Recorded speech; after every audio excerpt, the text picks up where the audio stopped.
دعوتها خنيا خبجمو في قالي خن دعوتها جرتن سجنتا خنيا سيمبو سجنتا خنيا سيمبوتين ساعتين أمنو ترجم ساعتي خسوماتي ساعتي خسوما خنيا خن أراتين سجنتا بريد تكوفي خسوما جايبة تكو كبرني سنيدي النجر خسوما نتي كبرني سنيدي النسونيس محمد نور يوجن ركودا محمد نور إني خسوما نتخيل خسوما أنا ميتي خسوما كنيا كان الرا درجة وجي تلو قلت مارتي بالإنان حجة جرودا شاشمان الرا فيني هذا شاشمان الرا سرتي تكوبوينه فيني اتقافتما والدا والقرقار صافي مسوما إنسبايريجو أرانتان إن شاء الله تعالى سجنتا بريدو خان سنيدي سنتا أقل ما سجنتا خان يتي نوجين تفتي غاري غدا دوستان السلام عليكم ورحمة الله وبركاته بقنا جاهن قرا استوديو كينتن بفتن وعليكم السلام ورحمة الله وبركاته بقنا جاهن إدني مكان كيا دريسا شجيدو ينام أمرت تجيك جيسا والدا والقرقار صافي مسوما إنسباير تأتين تجاجلا جرا جل كبرت ميديا سجنتا كناتيف نكبجاني نوامو كيسانيف باي غلطوما جيتشون بروانا هيو بلا سخينيا دريسا إردي بيدان بغانا غان دفتسين جيتشادا مي واني خيت الرأي قلو دلوتا خيتي في أكاسممو حالي برنوتا خيتي مال فكاتا إنسبايري تسون دفين دورا وان خرين إنسبايري سافي بيخو بربان أكما غافي كينيا كيسموت هدويرو والتجي كان رت تفيرو أكاسي إستكاد لتن قدين إساني مالك فكاتو باكجراوندين برومس إساني مالك فكات مالي في أما جيرا مرة جران جنوان يانو في قرن الفوداف وانتو تساني بورة عن هم تيتوقع كانوا يوسف بربانة تنيدريسا كان غافي كان غافتا جرو مي أكما عبد العزيز جدي دلوتا كان كيتي وركبته برومس كان كيتي وركبته دريسان إنيو ده حواسني كينيا نماس برات إسنو إنيو ما يسا هم تيتوقع بيكو بربادة وانتي في دريسان إنيو ده خير أني دلتا باليتي بالي جنيري دلتني قديني شاشمان نمت almost يروي جلوم ماك يجوتو مانجوتوتي شاشمان يتي في تقدين إرجساني جمعة يونيفرسيتي براكم لما في كل سادي information science إبي فمي أمرتي إثيوبيا رود أوتوريتي آياتي الآن دلقا جرا دريسان أسمانو جول شاشمان نيتي garuu baaleegin dhiiritti dhalatu isaadha raantana beenee jiran amma joolma shaashamaniitiin beeka amma shaashamannuma si qabanna maaliif fuula shaashamannee qabda waan ta'eef fuulli shaashamannee akkam fuulli shaashamannee kana fakkeenyaaf fuula ciroo kana gaafattee akkasii jechuun fuula ciroo ni beektatis fuula shaashamannee qabda jechuun maali jechuu barbaadeeti seeta namni tokko yeroo hedduu bakka guddina isaatiin beekama namni hundi bakka itti dhalate daran bakka itti guddate bakka itti seenaa kaa'e bakka itti saahibban horate بكتي جماعة خيسة سينيتو إربيك كما جت ما فينا كزيمة وان براتي ميتي ما بنروح إنسبايرتي يسون فين دورا وان إنسباير وان في دوجرا بر أكاسي بر وان إنسباير أكا في تسيقو دوجرا سان دورا وان إنسباير بكي إنسباير أكا تجار تسيقو أمي تيقو أمتي إيسا بكي خيسة إنسباير يادو تنديسي شو برباديتي نمني بكا وهيتي وعيادا يونيفرسيتي خيسة تايتي يونيفرسيتي بنو يادا ميري أكاسي ميري ميديا خاصة تاي ميديا بنو ياتا أسمعنا شو بربادتي سنيفو بكيت خاصة تيسي إنسبايرك تاني سنقول يسون بكسم بنو بربان أوسو والله إنسباير هندي فاميندور مسجد نانو ستاديوم الفوستوري كوديني كيا غوتو مانغوتوت أشرتي جما درجة كامنة توري أشرت باي هرماتاس توري دمكينان أمتس تجاجلا توري دبلتانيس من برمسا لوسي سجل الراه كل ما تشبرت هانتيف جماعة برتوتا من برمسا لوسي أشكيستيس أوبليوان كيولين تتفتها توري اللي هجلي غرغرا وقع فريف دلغا توري باقي مسجد الرانا ما فقاتي قدتي وانينتينيف هجلي هدوك براكم لما فقدان والدا والغرغر صافي ميسوما ينسفير ويتيون ديفم نموت يو نوتي بينون أوبليوان واحد دو جندلا نوتو ونين هندي سيني يروسن أكمل سنساتيت تجاجلا توري إرجع هجيكا جسم مامودا مي وجا توكوف يوكا وجا لما أتشندورا وجا سديت يوكا توربا غوتو مسنساتوري سببين درجة جمان بكا هدو أولو دنديتا nama kaayyoo qabu ta'uuf immoo xiqqoo waan vaaliyu si godhu wahii irratti hirmaatuu fi guyyaa keenya dabarsuu waan barbaannuuf opportunity kana nuu kennee ture Inspire hundeessuun hojiilee tola ooltummaa hin daangeffamin keessattuu wayitii NGO ta'u tola ooltummaa amantiinis sabaanis adda qooduu hin danda'amu. Nama maraan haala barbaachisaa ta'een gargaaruu waan nurraa eegamuuf baay'ee of biizii godhuuf illee nu gargaara. Dargaggummaa tana fayyadamuuf illee gahee guddaa qaba waan jenneef itti ciccinee dalagaa turre. Inspire uumuu kanatti jechuun waan tokko uumuudhaaf wahiitu wayisi kaasa. Akkas jechuun rakkoo fakkeenyaaf gaafa waan tokko lafa kaatee uumtu gaafa masgiida tokko ganda tokkotti ijaartu rakkoo masgiidaatiitu ganda san jira jechuudha.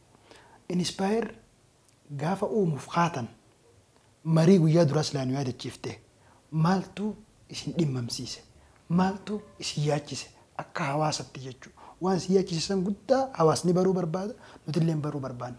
Maaltu isin yaachise? Gaafii bareedduudha.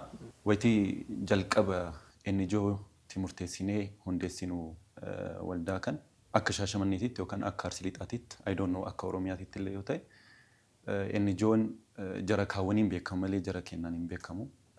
Hoggansa hawaasa muslimaatiin qabamee ummata tajaajiluu baay'een beekamu. Akka hawaasaatitti rakkoo argaa jirrutu jira. Dargaggoonni kaayyoo qaban hawaasa ofii tajaajiluu barbaadan rakkoo saba ofii fi ummata ofii keessaa baasuuf tattaafatan walitti qabamaniit orgaanik NGO'dha. Ufuma walitti qabamnee waanuma hawaasa keessa jiru walitti qabnee hawaasuma keenya ittiin gargaarra. Wanta gara alaati yookaan immoo bakka biraati. Hawaasa irraa fudhanii gara hawaasaa geessuu jechuudha. Hawaasa irraa fudhanii garuma hawaasaa geessina. Dargaggummaan wanti guddaan nuti kenninu yeroo kenna waan tureef yeroo kennaatti hawaasuma tajaajilaa turre. Sababaan gosa garaagaraatiin rakkoon hawaasaa hedduu waan tureef isaan saniin haga dandeenyeen haga humna kennaa jijjiiruuf carraaqaa turre. Yeroo hundeessinu dargaggoota quuqama hawaasaa qaban hangaftoota kennallee nu waliin turanii ifaaja hedduullee dabarsanii akka dhugumatti hawaasa tajaajiluu fi akka rakkoo kana keessatti ummata saba kanaaf dhaqqabu kan nu taasisan hedduutu jira. Amarratti hojii gaggeessummaan amarratti ana haa ta'u malee nama hedduutu duuba jira jechuudha. Nama hedduutu jira. Kanaafuu waldaa wal gargaarsaaf misooma Inspire hundaa'uu keessatti dargaggoota hedduu kan quuqama amantii isaanii kan quuqama biyya isaanii qaban kan hawaasni keenya jijjiiramuu qaba jedhanii yaadamanidha. Dhaabbanni waldaa wal gargaarsaaf namoota hedduutu gahee keessaa qaba. Waldaa wal gargaarsaaf misooma Inspire akkuma nuun jettee bara 2010 almost waggaa 7 duranitti fakkaate hayyama fudhateetiin gara hojiitti gaafa seenu kaayyoolee hedduu qabaata. Waldichi akka waldaatti gubbaa irratti maqaan isaanii jira jalatti immoo hojiilee garaagaraatti liist ta'uu danda'a. Mee hojiileen waldaa wal gargaarsaaf misooma kanaan hojjetaman maal fakkaatan mee kan liist nu godhi? Erga hundeeffamee booda seektara 5tti qoodnee turre. Okay. Inni tokkoffaan dargaggoota irratti hojjetuun dirqama waan ta'eef seektara dargaggootaa goonee.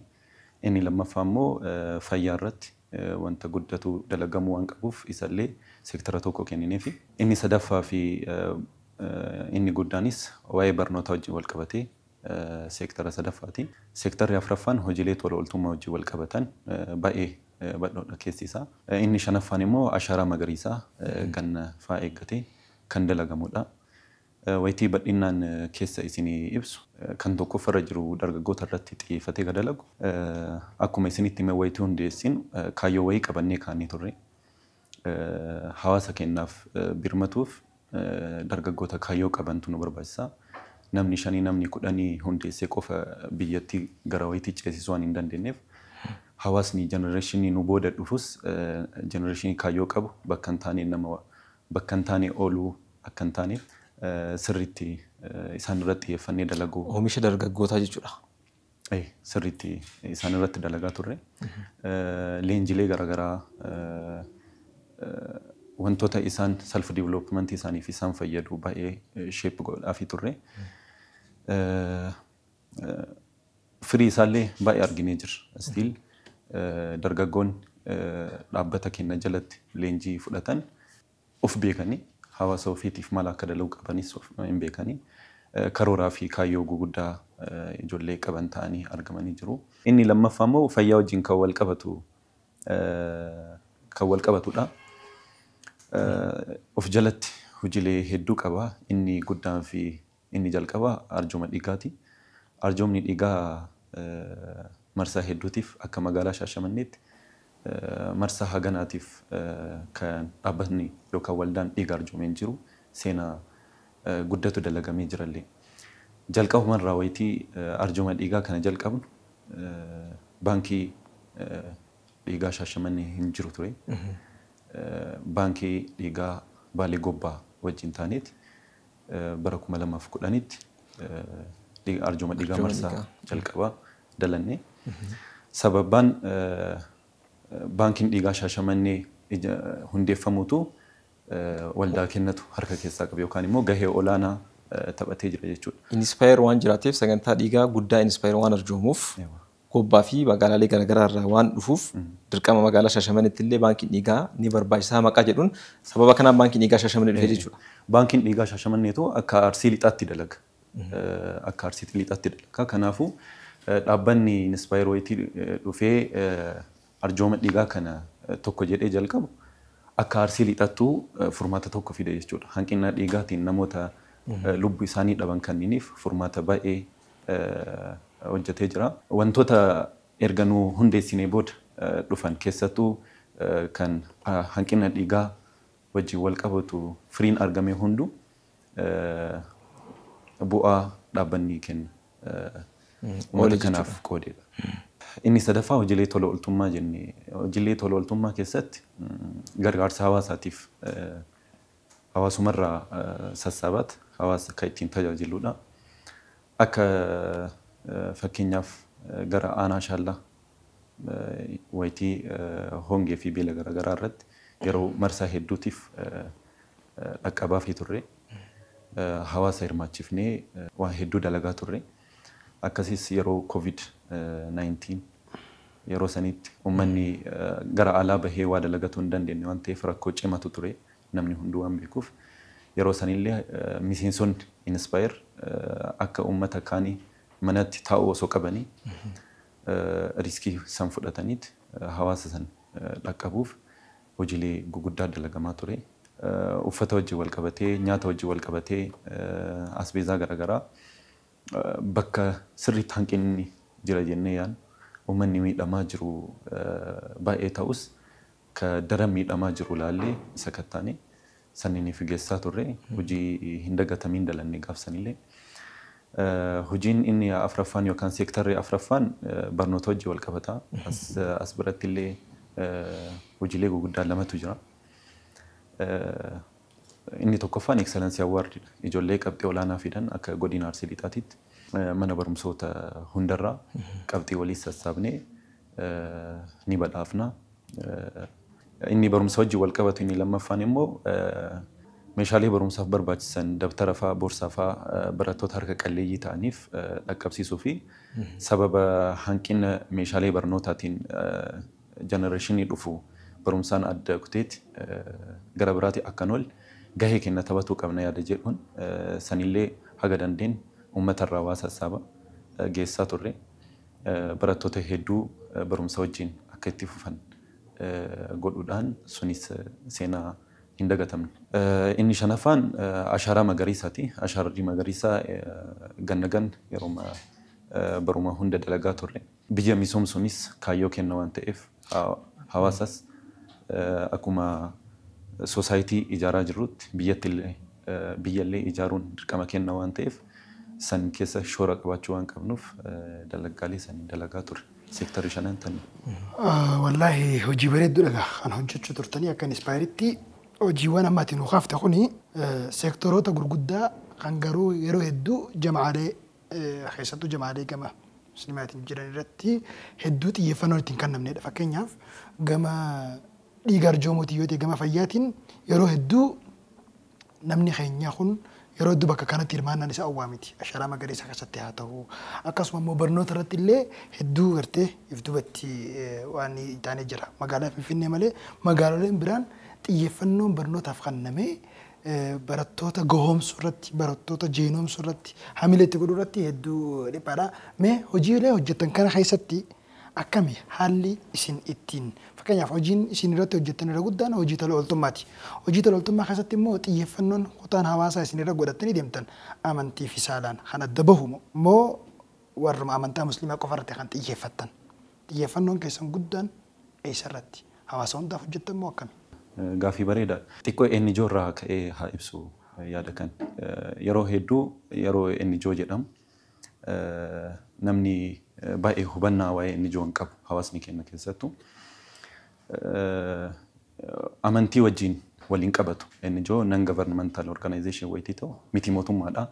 Bakka mootummaan dhaqqabuu dhabu yookaan immoo bakka mootummaan hin dhaqqabin sanniin hawaasa gargaaruudha. Tajaajila bakka mootummaan kannu garuu kan mootummaan dhaqqabuu hin dandeenye hawaasa kutaa hawaasaa hundaaf oolu jechuudha. Ilma namaatiif namoota rakkoo qabanii fi namoota gargaaramuu qaban hundaaf dhaqqabu waan ta'eef kaayyoonis akkasuma. Warroonni isa hundeessan amantii ofii qabaatu danda'anii sunii fi tajaajilli waliin qabatu. Tajaajiloonni amma seektaroota shanan reeffi isinii kaasee wajjin wal qabate fakkeenyaaf Excellence Awardii wayitii kennin akka godina Arsii Lixaatitti nama qabxii olaanaa fide ilaalla malee kun musliima moo amantii biraatii hin ilaalamu. Wayitii dhiigaa arjoomnullee yookaan immoo affeerruu fi hawaasa hirmaachiif hawaasa musliimaa qofaan illee miti. Namni sabummaan itti dhagahamu, namni namummaan itti dhagahamu dhufee haa arjoomu sanuma faasiliteetu goona. Hojiin tola ooltummaadhaa hojii namni hundi barbaachisu. Fakkeenyaaf fayyarratti yoo xiyyeeffatte dooktarri tokko takka immoo narsiin tokko amantii hin qabu. Sabas hin qabu. Nama tokko kan dhukkubsatee yaalamuuf dhufe hunda ni wallaana jechuudha. Abbaa fedhe haa ta'u. Inspaarilleen rakkoon isaadhaa rakkoo namoomaati.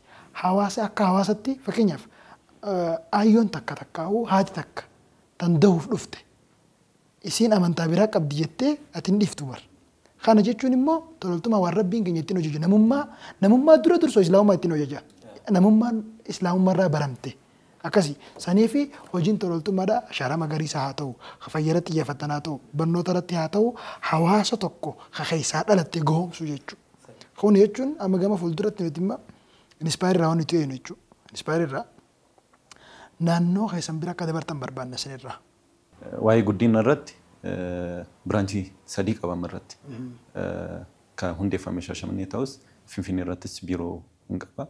Hawaasa irrattis hojiilee garaagaraa akka ittiin dalan biiroo hin qaba. Bakkoota adda addaatti biraanchii banee jira jechuudha.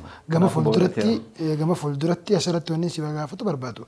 Gama fuulduratti akka kaayyootti isin biraanchiilee kana guddisuu ni barbaadanii malee kana daran bal'isuu ni barbaadan. Fakkeenyaaf Finfinnee dabartanii jirtan, Hawaasa dabartanii jirtan, Shaashamannee irratti ni jirtan. Karaa hawaasa biraadhaa naannoo biraa deemuu karoora ni qabdanii. Karaa lamaan qabaachuu dandeenya. Tokkoffaa maqama kana qabanneeti. Inspire branchii goonee akkuma godinaatti yookaan Oromiyaatti illee socho'uun karoora qabaachuu dandeenya. Inni lammaffaa dirqama maqaa kennaan ta'uu baatus yaada kenna ekspiriyaansii kenna hawaasa garaagaraatiif qoodnee. Hojiin adalaguun malee dirqama Inspire ta'uu maqaa naannoo san ibsuun waldaa wal gargaarsaa fi misooma Inspire gaafa Shaashamannee irratti hundeeffamu hojiilee amma seektara shanitti qoodnee nuuf himte kana karoorsiisni gara hojiitti kan seene akkuma duratti jenne immoo dhaabbanni kun Shaashamannee irratti barasan dhaabbata haaraa ture hin baratamne waldaan akkana keessatti simannaan hawaasaa yookaan immoo chaalenjiin hawaasaraa gara waldaa kanaa dhufe immoo maal fakkaata ture? Chaalenjiinis ni jira, deeggarsiis ni jira ture. Tokkoffaa soosaayitiin naannoo kennaa xiqqoo sensitiivii ture. Wantoota haaraa dhufaniif ilaalcha xiyyeeffannaa itti kennuu kanattu jira. Actually positiividha. Maaliif akkanatti wantoota kanneen akkanitti ilaaluun qabdanii wanti jedhamu hin jiru. Garuu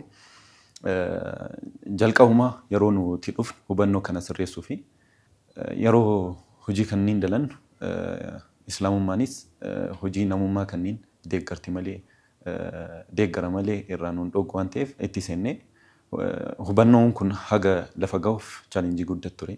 Keessattuu hooggantoonni aanaan dura turan chaalenjii hedduu bahanii turan. Yeroo sanaan yuunivarsiitii ture baay'ee keessallee waan hin jenne. Garuu yeroo nuti jalqabuma smoothly deemuuf waan barbaanne fakkeenyaaf dhiiga arjoomuun hawaasni naannoo Arsii irra baay'een isaa musliimallee waan ta'eef ilaalcha islaamummaan kun akkamiin ilaalti dalaggaalee ta'an akka jettu fatwaallee irra gaafannee jalqabna. Wayitii dhiiga arjummaa jalqabaa dalanneen fatwaa gaafannee ni danda'ama moo hin danda'amu islaamummaan akkamiin ilaalti ka jedhu fatwaa gaafannee erga hin danda'ama jennee nu raggaasifame booda dalaggasseen. Dalaggaalee kaawwanis bifa saniin dhaabbanni tokko dhaabbatummaan fedhe gaafa hundaa'u chaalenjii ni qaba. Akkasuma deeggarsallee ni qaba. Garuu namni hundi sin deeggaru namni hundi illee chaalenjii sin godhu. Akkasii bara. Namni hundi sin arrabsu namni hundi sin faarsu jechuudha. Akkana jechuun namoonni duraanumaa hubannoo waa'ee kanaa qaban si deeggaru.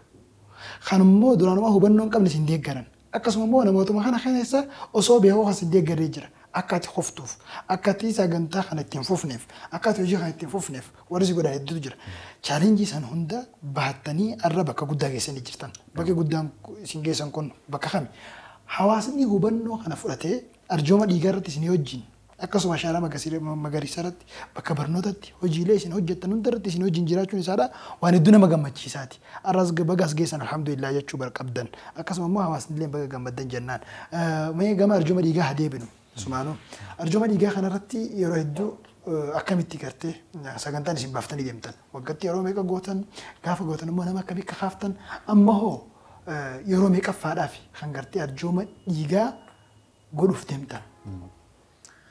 Okay, arjoomni dhiigaa akkuma reef isin jedhe wayitii hundeessinurraa jalqabnee adeemsisaa turre akka riikardiitti guyyaa tokkoon arjoomuudhaan I think dhaabbata tokkoon nu caalna fakkaate marsaa hedduu deemuudhaan garuu tokkoffaadha seenaa akkasii. Marsaa meeqa deemtanii jirtan?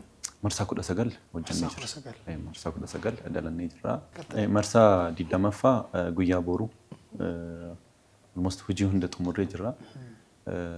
Saganticha boru ganama sa'aatii 2 waraqarraa guyyaa guutuu kan oolu ta'a. Eessatti? Hoteela Haayileetitti kan moobil argamu isaa wajjin ta'uudhaan qopheessaa jirra. Bifa hawwataa fi kan hawaasni ittiin bashannanaa kan itti oolu lubbuu namaas baraaraa ofiis bashannanee guyyaa dilbataa kan itti ooludha. Kan hin jedhu mee gara duubaa si adeemsuuti. Sagantaan arjooma dhiigaa kun kan boru qophaa'u kuni marsaa 20ffaadhaa fi mee gara marsaa 19ffaatti haa deebi'uuti. Marsaa 19ffaa akkamitti yaadatame yookaan immoo namootni guyyaa san irratti lubbuu namaa baraaruudhaaf dhufaniitiin saganticha kana irratti dhiiga arjooman baay'inni isaanii hagam ta'e itti yaadda? Gaariidha. Marsaan 19ffaa sagantaa baay'ee bareedallee ture. Dargaggoonni hedduun irratti hirmaatanii jiranii hawaasni haadholii fi abbootiin illee hedduutu irratti hirmaatee ture. Wanti adda godhu dhiiga qofa arjoomanii deemuu qofa osoo hin ta'in wantoonni ittiin bashannanan akka tapha fakkaatan teenisii kanneen dargaggeessi waan barbaadu sanniin dhiyeessinee fi oolmaa wajjin oolla malee dhiiga qofa irraa fuunee gaggeessuu kan tiriitillee hin goonaani. Dargaggoota bakka itti oolan bakka meemorii hin dagatamne akka qabaatan waan barbaannuuf. Seremooniidha jechuudha. Seremoonii guguddaa qaba. Almost erga marsaa 19 kanneen totaalii nama 1000 oltu arjoome. Totaalii yoo ilaalle kan marsaa darbe immoo gara naannoo 350 hawaasni arjoomee jira. Bifa saniin amma irratti immoo marsaa 20ffaa kanarratti riikardii kana cabsuuf illee hawaasa baay'eellee ni arjooma jennee abdataa jirra kan boru wajjin laallu ta'a. Ayyee guyyaa boruugaa arjooma dhiigaa marsaa 20ffaadhaaf dhaabbanni takkaa'uu waldaa wal gargaarsaa fi misooma Inspire qopheesse irratti namni hundi bakka jirtan biyya keessa hin jirre biyya alaatti irraa dhufuudhaan jechuun akkas jechuun keenya maal seete Baalee jiru Baalee irraa Finfinnee jiru Finfinnee irraa bakka adda addaa jirtan namoonni namoomaaf dirmatu barbaadan namoonni hawaasa keessa jira dhaabbatu barbaadan hundinuu akka hin hafne hoteela Haayilee kan moobil jirutti qophaa'ee isin eegaa jira Inspire jechuudha. Guyyaan kun guyyaa addaati. Hundi keenyaa achitti irratti argamnee dhiiga kennuudhaan lubbuu nam tokko baraaruudhaan hawaasa biratti hawaasa keenya lubbuu baraarree gammachuu harkachuudhaan rabbi biraa illee qooda guddaa fi ajiriidhaan akka rabbi biratti mindaan nu mindeeffamu godhuun hedduu barbaachisaa. Dargaggoonni immoo bakka tanatti hundaa ol dargaggoonni bakka tanatti hedduu barbaachisaa. Namni arra itti gaafatamummaa akkanaa baate boru beekadhu arra lubbuun teenya bakka san dhaquu dhabuu dandeessi. Bakka dhiigni nu barbaachisu dhaquu dhabuu dandeenya. Arra dhiigaan nurraa fuudhama. Garuu guyyaa dhiigni nutti naqamu dhufa jechuudha. Saniif ashaaraa as keessa kaahi jechuun barbaadan. Kanaafuu sagantaan akkanaa kuni sagantaa guyyaa guutuu oolu. Ganama sa'aatii lamarraa eegalee hanga galgala sa'a 12tti kan turudha. Sagantaa dhiiga arjoomuu qofaan miti sagantaa itti bashannanaa. Baay'izawwee lubbuu namaa baraaruun dhiigni ati arjoomtu kuni qajeela deemeetiin ilma namaatiif kan fayyadu waan ta'eef lubbuu namaa baraaru caalaa ammoo wanti nama gammachiisu hin jiru. Kanaaf daawwattoonni keenyin hundinuu warroonni sagantaa kana daawwatan hundinuu guyyaa boruu Shaashamannee hotel Haayileetti deemanii sagantaa arjooma dhiigaa kanarratti bashannanaatiin dhiiga akka arjooman lubbuu namaallee akka baraaran asumaan yaamicha keenya taasisnaa jechuudha. Egaa daawwattoota keenya egaa sagantaan keenya akkuma itti fufatti jira guyyaa har'aan tanaa egaa hojii gaggeessaa waldaa wal gargaarsaa fi misooma Inspaarii wajjin dureessaa wajjin jirra. Obboleessa keenya dureessaa dhiibbaan dhaabbanni Inspaayir kun hojiilee tola ooltummaatiin hawaasa keessatti beekame kun dhiibbaan inni hawaasa irratti uume maal fakkaata? Dhiibbaan waldaa wal gargaarsaa fi misooma Inspaayir akka hawaasaatitti uume keessaa inni tokkoffaa fi jalqabaan hubannoodha. Hubannoo hawaasni hojiilee tola ooltummaa kanneeniif akka dhiiga arjoomuu fa'aa barattoota badhaasuu fi jajjabeessuu kanneen fa'aa irratti hubannoo inni qabuu fi nutis dalaguu dandeenya yaada jedhu guutumaan guutuutti jijjiirree jirra. Akkuma reef isin jedhe hojiileen amma seektara 5 qoonnee hojjan akka dhaabbata seektarri tokkichi dhaabbata tokko barbaada ture.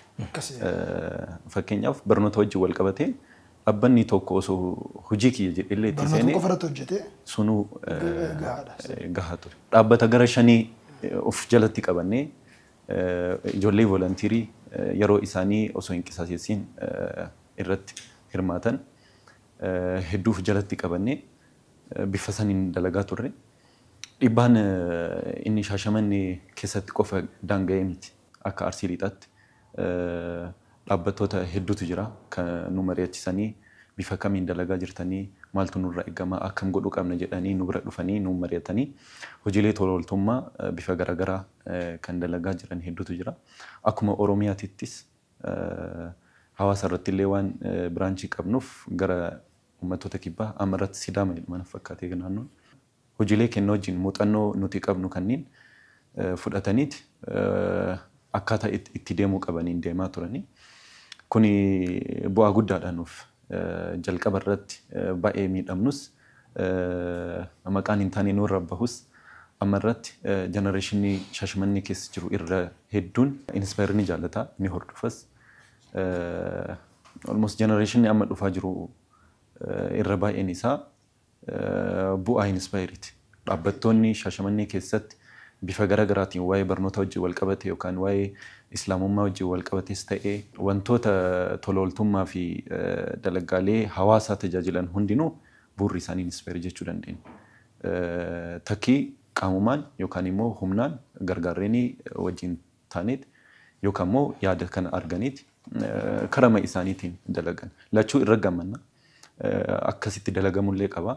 Dirqama nuti harka keessa kaannee waan maraa ofii dalaguu dirqama miti. Yaaduma miidiyaa irratti illee arganillee yoo ta'e yookaan immoo dhufanii nu gaafatanis nu bilbilanis nu mari'atanillee yoo jalqaban wanti guddaan nuti kaayyeffannee dhufne hawaasa kana tajaajiluu hojjetamee hawaasaaf jijjiirama fidu. Jijjiirama fiduu waan ta'eef haa hojjetamu. Akkuma reef yeroo chaalenjii isinii kaasu pozitiivlii namni nu deeggaraa ture illee jira. Hawaasni baay'een nu qeebalee ture. Fakkeenyaaf wayitii daakuu fi zayitii fa'aa uummata aqoon bakkuma namni gurguratu fa'aadhannee kuppooniin yookaan zayitii yookaan daakuu nu haa kennu jennee gaggaafataa namni illee nama salphachiisu nu amanan illee waan ta'eef hawaasni nu jaallatee jabaadhaan nu jedhee nu duubaan illee dhaabbatu hin jira. At the same time kun illee osoo jiru jechuudha. Kanaafuu orgaaniikidha reef kan isin jedhisaniif uummatuma Shaashamannee irraa hawaasuma keenya irraa maatii miseensonni Inspaayir keessaa baan irraa kan numarraa walii qabneet hawaasa baay'ee rakkate sirriitti ilaalle boru isaa akka ifa ta'e akka abdii qabu agarsiisuuf gara isaaniitti deebisne jechuudha. Egaa Abdulaziz waldaan Inspire jechuun hawaasarraa gara hawaasaatti kan hawaasa tokkorraa fuudhee gara hawaasaatti kan kennuu danda'urraa fuudhee kan kennamuufii qabutti akkasitti kan kennaatiin waggaa 7 kana ga'e osoo bu'aan jiraateetii waldichi kuni 2010 irratti hafa ture jechuudha. Egaa Inspire waan guddaadha kan hojjetaa jiru gama fuula duratti Inspire irraa maal haa eegnu? Wanni nuti Inspire maaliin nu dhufa jennee haa eegnu?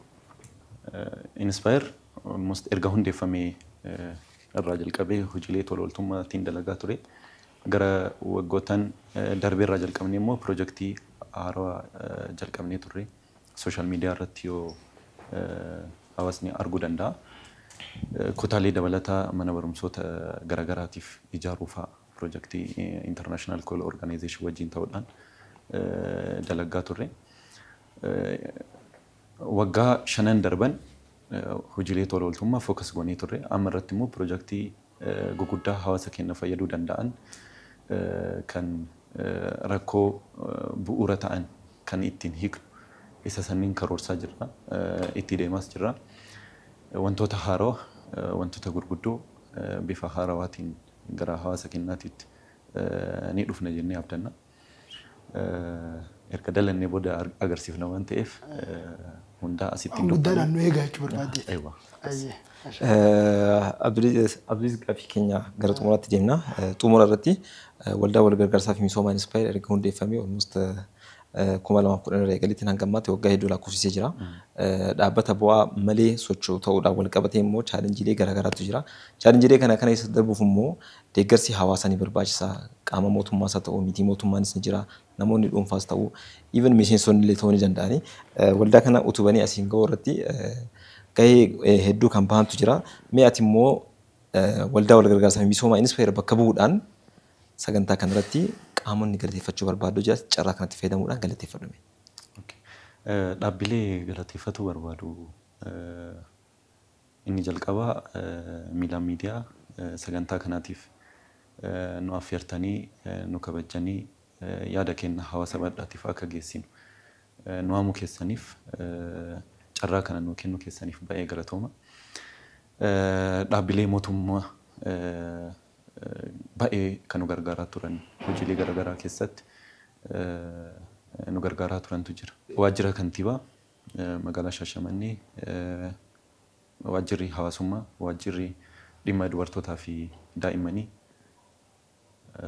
baay'ee nu gargaaraa turanii waa hedduu yeroo nuti gaafan nu cinaa dhaabbatanii. Baankiin dhiigaa Shaashamannee akkasumas kan Oromiyaa fi Federaalillee yeroo hedduu deddeebi'an illee interview fi documentary illee nu wajjin dalagaa turan. Isaan illee galatooma jechuun barbaada. Dhaabbattoota hospitaalota garaagaraa yeroo nuti sagantaa dhiigaa arjoomnu isaan waliin akka taanu sponsora garaagaraa tiishartii fa'aa kan nu dalaganii nu jajjabeessan baay'eetu jira. Isaaniinis ulfaadha jechuun barbaadna. Hawaasni keenya kan nu amanee kunniin dargaggoota jedhee osoo nu hin tuffatiin waan qabuun nu cinaa dhaabbatee kan yaadaanis kan maallaqaanis nu cinaa dhaabbatee haga as geennuuf nu wajjin turillee baay'ee galateeffachuun barbaada. Inni guddaa fi isa dhumarratti galateeffachuu barbaadu miseensota waldaa wal gargaarsaa fi misoomaa Inspire'ti. Keessattuu hooggantoonni asiin dura turan baay'ee itti faajanii jiranii almost dargaggummaa isaanii invest godhanii jiranii. Akka amma gana lafa ol dhufanii fi miira haarawaan dalagaa jiranis ni jiranii. Walumaa galatti warroonni miseensota waldaa wal gargaarsaa fi misoomaa Inspire ta'an hundi kan harka keessaa qabaniif kan qalbiin illee nu waliin jiran hunda galatooma ulfaadhaa jechuun hin barbaanna. Ulfaadhaa. Hayyeega Mahammad Noor obboleessa keenya hojii gaggeessaan gartee waldaa wal gargaarsaa fi misoomaa Inspire guyyaarraa obboleessa keenya dura isaan nu wajjin turtii bareedaa godhee jira. Irra deebiidhaan gaa sagantaa bareedaa kana gartee nu wajjin godhuu keessatti hedduu si galatoomfannaa.